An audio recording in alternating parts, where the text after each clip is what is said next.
Hi there, Geminis. Welcome to your reading. So, when I was shuffling out this card for you, this spread for you guys, what I saw was, I saw this young man. He's about, 20, 25, 26. He's looking, he's wearing, I want to say Renaissance type of clothing.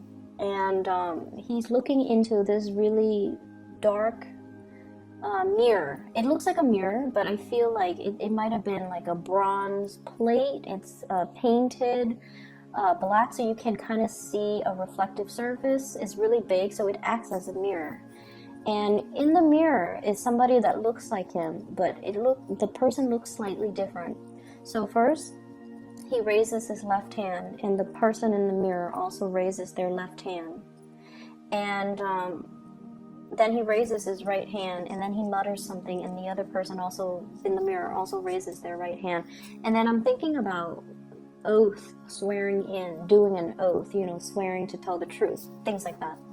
And then I feel like there's like a crack in the mirror, and then it breaks, like all the pieces break. So it turns from, as something that's bronze or iron cast into something that is fragile, like glass. Okay, and that's where the image ends. So in conjunction with that image and this spread, what I feel is there is a massive mirroring energy, and I'm also feeling like I'm not able to pinpoint where the energy is coming from, because you and whoever you're dealing with, you're mirroring one another.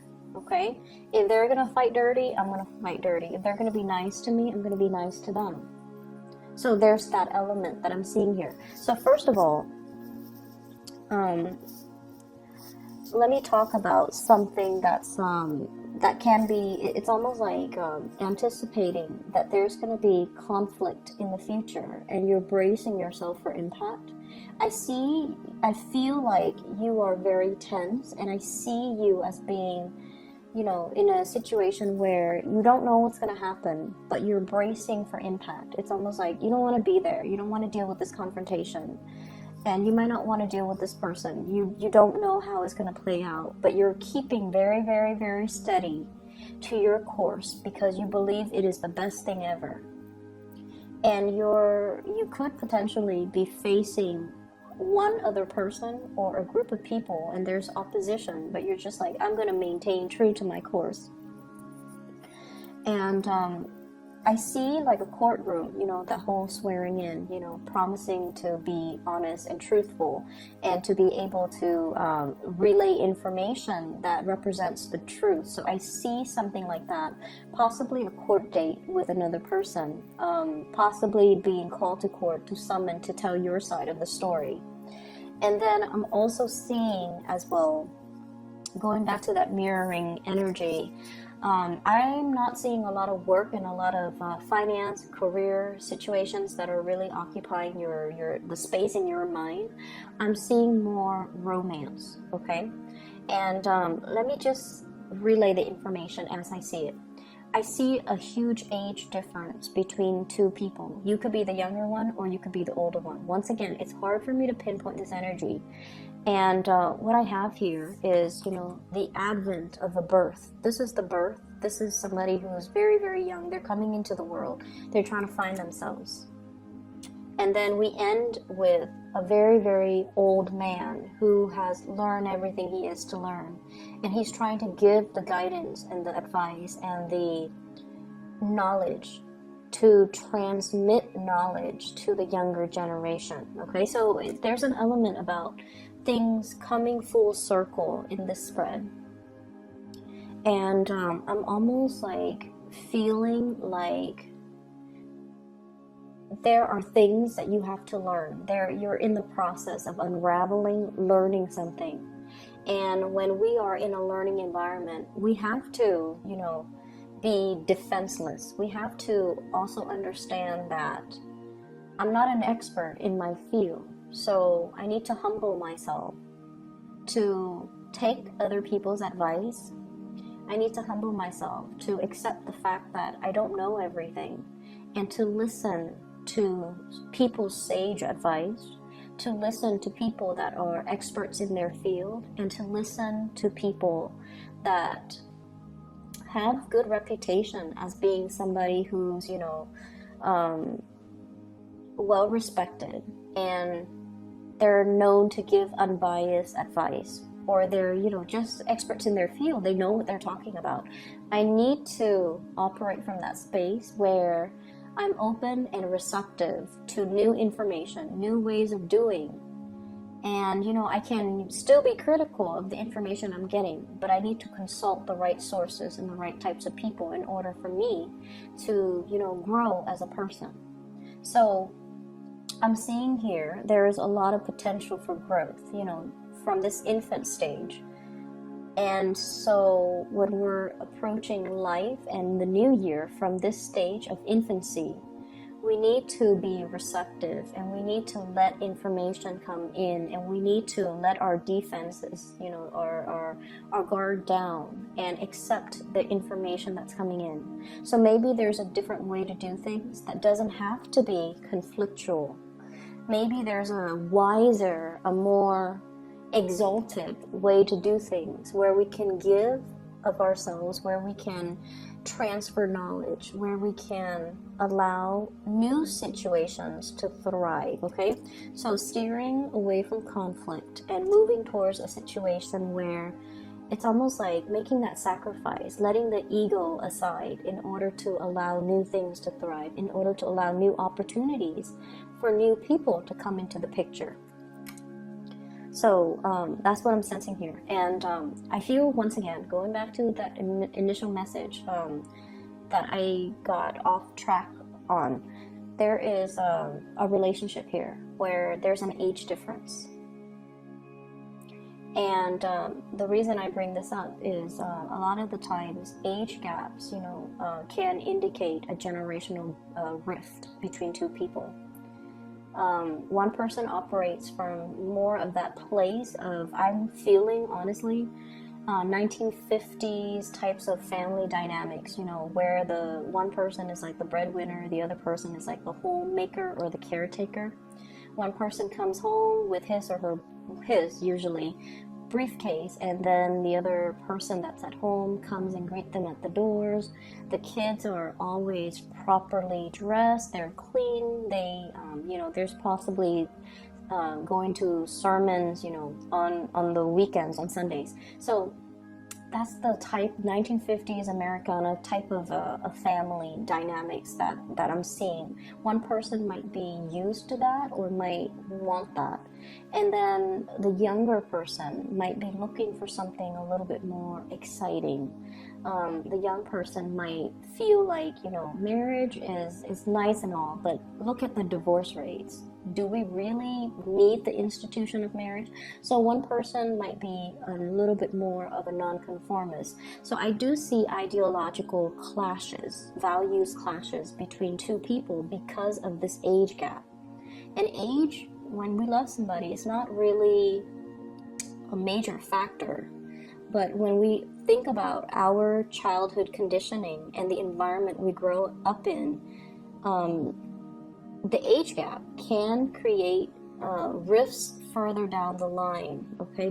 Just based on our worldview of the generation that we grow up in. I mean, look at the new generation. They're so inundated with electronics, and there's like really high rates of, you know, ADD amongst children. So we have to factor these things into the dynamics of the relationship, and we have to really understand where the other person's coming from, okay?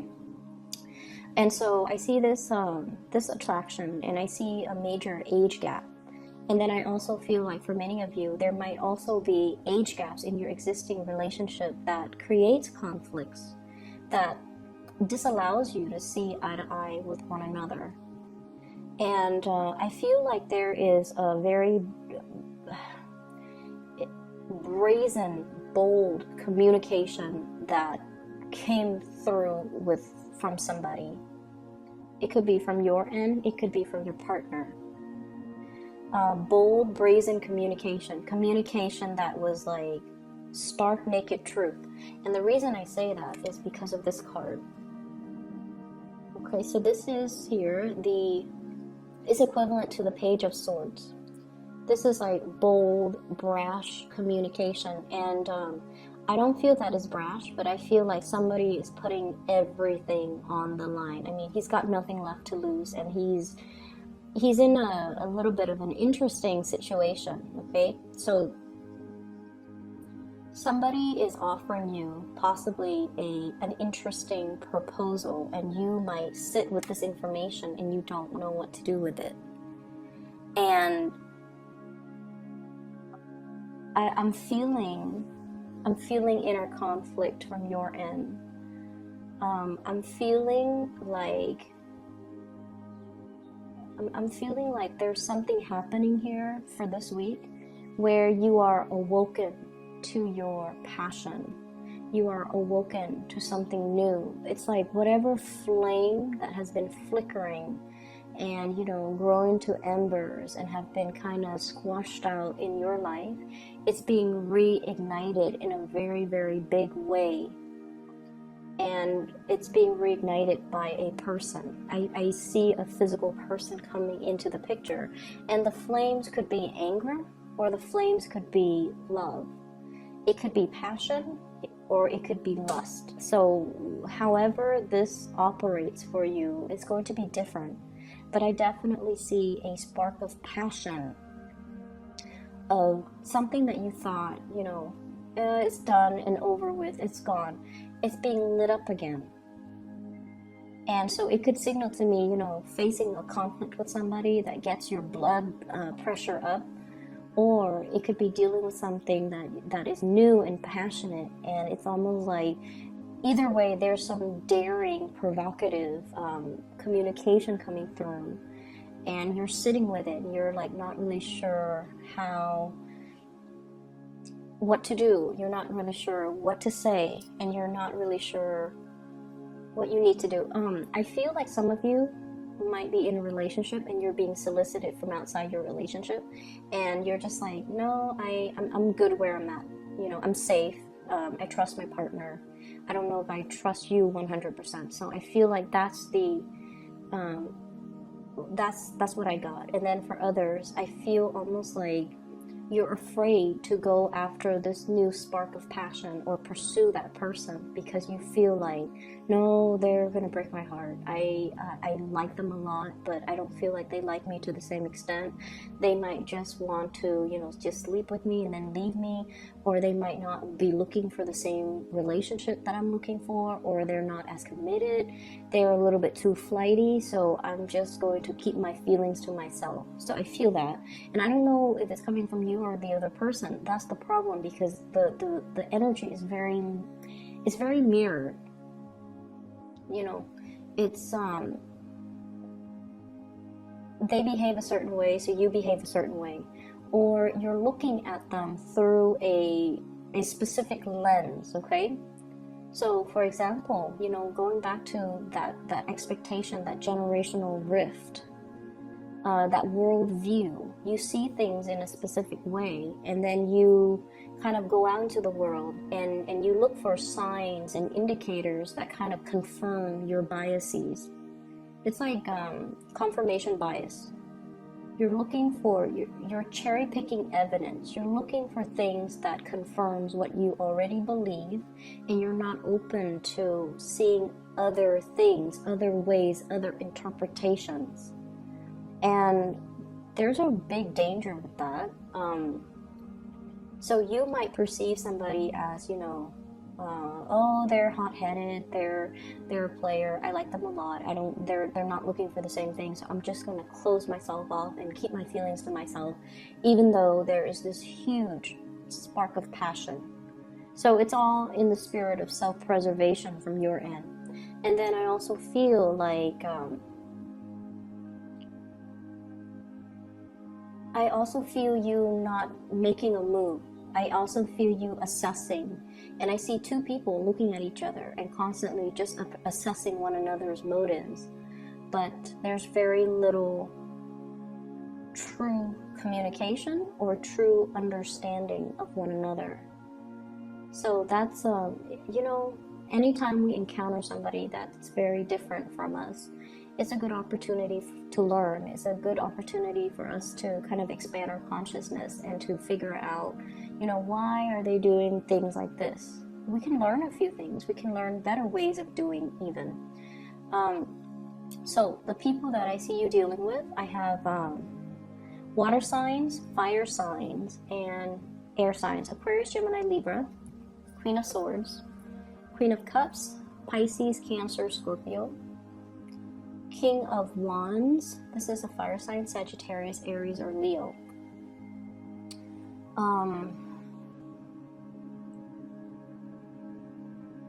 I'm seeing somebody.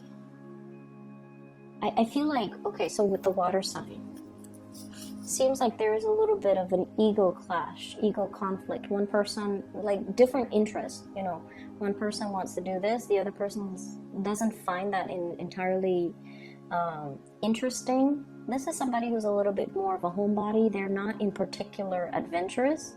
Not that all water signs are not adventurous, so I apologize for the cross watchers, but this is somebody that likes the comfort of their homes, okay? They might have routines as well. And I almost feel like the communication might not be great. And then we have the air sign and the fire signs that are bringing, you know, a lot of new passion, new ways of thinking, it's like they're expanding your consciousness, you know, they're expanding your sense of possibilities, your optimism. So the energy is very expansive, and I feel like it's a breath of fresh air. But at the same time, there might be that lack of emotional connection. So it's almost like you're not able to 100% feel safe with either people. But it signals to me that there's a lot of options on the table. So I see the older person going for the younger person, possibly reaching out, giving them something, making an offer, or, you know, being the one to break the ice, being the one to come forward, being the one to communicate. And either way, I feel like there's some really bold, brazen communication that came into the picture. And I feel like it ignited something within you that is very undeniable. And I feel like you kind of need to act on it, okay? I will leave it at that for you guys. I just see like court case, and I also feel like this love situation where you kind of need to let your guard down, and you kind of need to deal with the person as a new person rather than projecting things, expectations, beliefs, or whatever it is onto this new person. You have to deal with them as a new individual. Okay, I hope that makes sense. So I wish you the best, Geminis. I'll be back next week, okay? I hope the situation clears up for you, and I hope it is helpful and that it resonates with you. Take care of yourself, and I'll see you soon.